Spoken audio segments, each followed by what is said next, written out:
Contractor నిర్లక్ష్యం అధికారుల పర్యవేక్షణ లోపం వెరిసి పట్టణవాసులు వాహనదారులకు ఇక్కట్లు తప్పేలా లేవు. అసలే ఇటీవల తరచుగా జరుగుతున్న ప్రమాదాలతో ప్రజలు ఆందోళన చెందుతుంటే మరోవైపు అభివృద్ధి పనుల పేరు చెప్పి సదరు కాంట్రాక్టరు డివైడర్ల మధ్యలో మొక్కలు నాటేందుకు గుంతలు తవ్వి విద్యుత్ వైర్లను ధ్వంసం చేస్తున్నారు.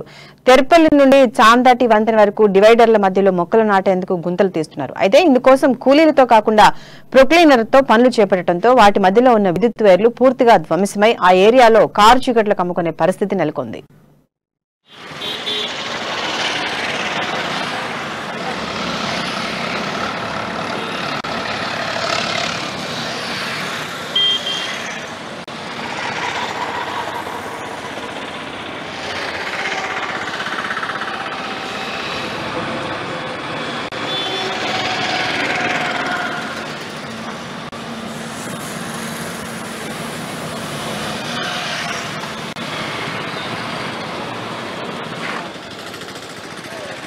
सोयाबीन